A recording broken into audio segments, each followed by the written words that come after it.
Women's Australian rules football in Australia. Hi. In podcast 2, I talked about Australia's unique national game, Australian rules football, or Aussie rules footy.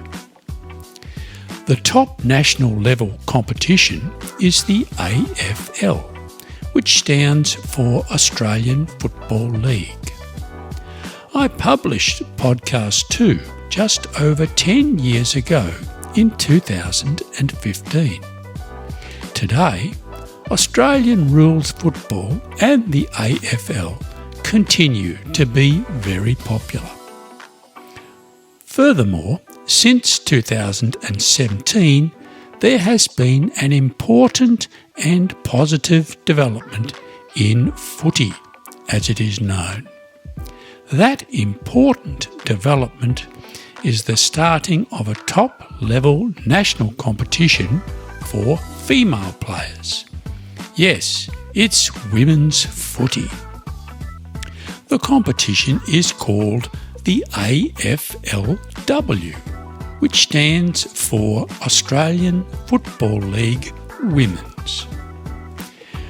Women have always played a big part in footy, not only as enthusiastic members of the large crowds who attend AFL footy matches, but also as supporters and volunteers, helping local junior and senior football teams in the towns and suburbs across Australia. Women and young girls love the game just as much as men and young boys do. It's their game as well, so it makes sense that they can finally get to play in their own top-level competition. These women players then become role models for young girls all around Australia, showing them that girls and women can also be great players and sports heroes of the game they love. Women have been playing Aussie rules matches in their own competitions for many years in Australia.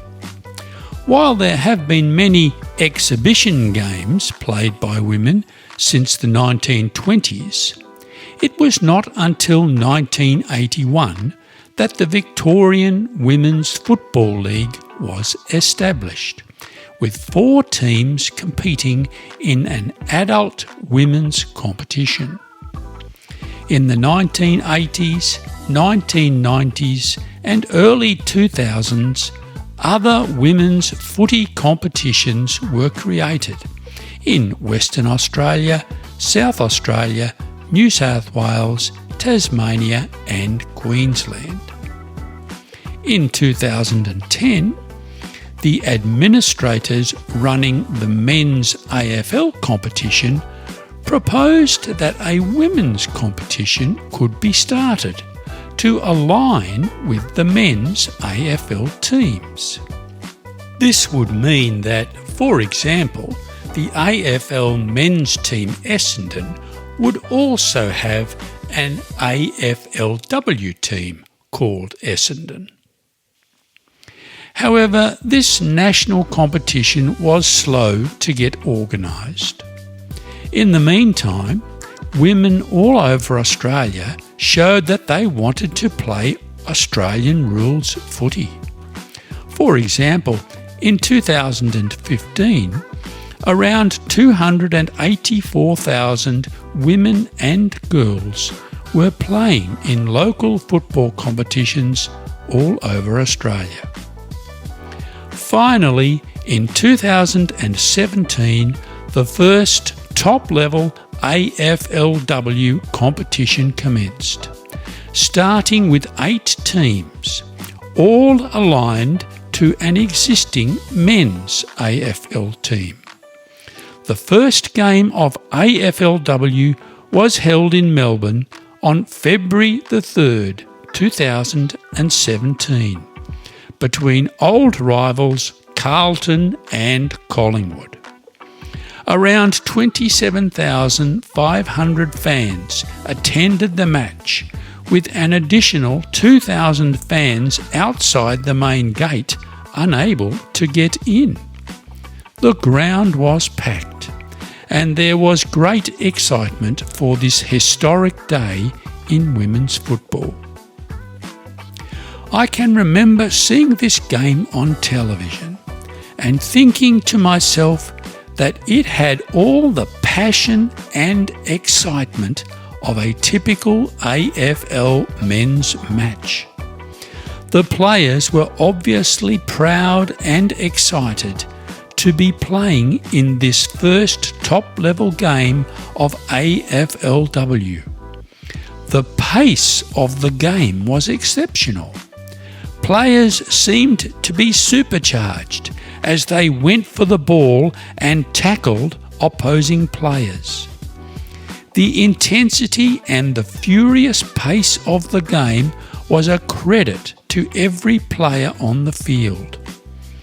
The huge crowd which packed the stadium were clapping, cheering very loudly and barracking for their team at the top of their voices. I was amazed at the way in which the players went for the ball. They were so determined to win every contest against their opponent.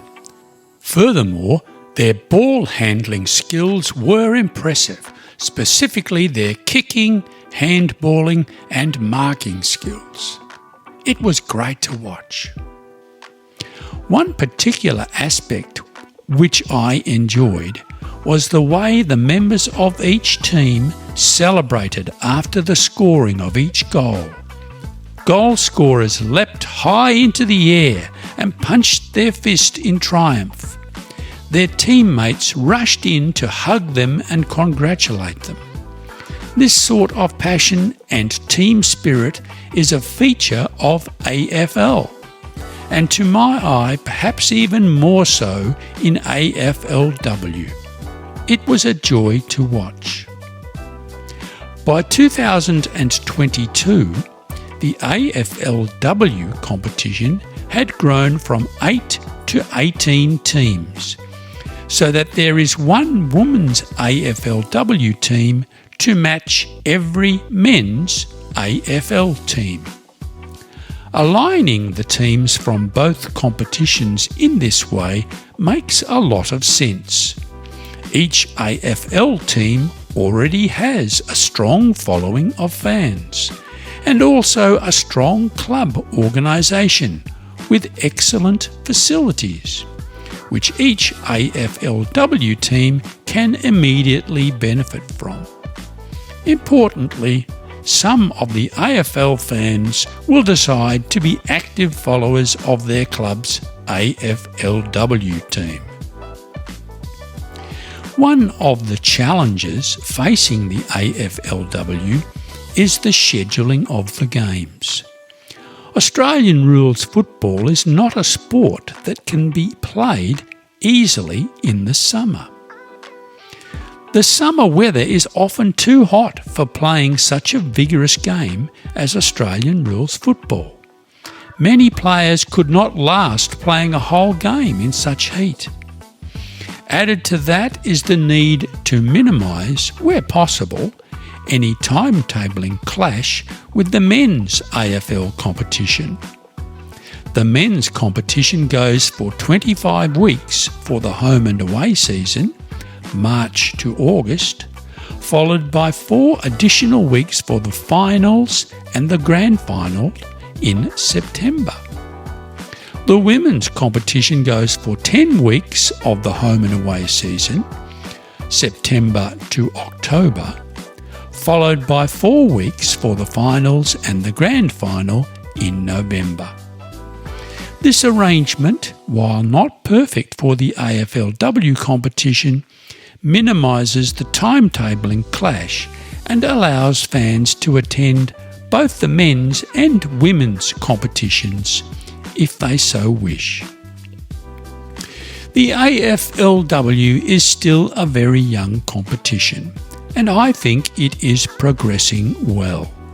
Obviously, the AFLW crowds are not as big as the AFL crowds. However, I think that is to be expected.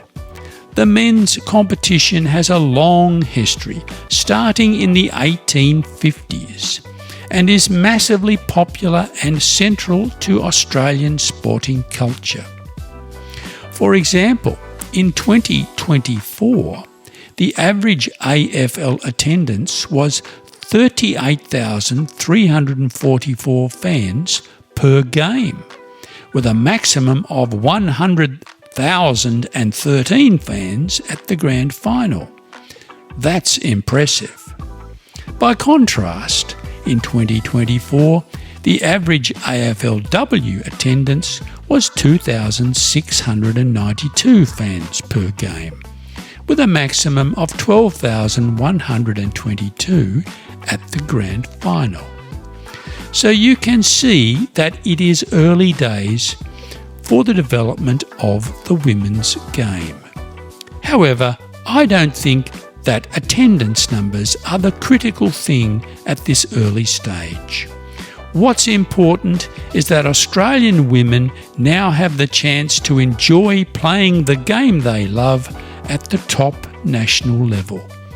I think the future is bright for AFLW and women's football in Australia.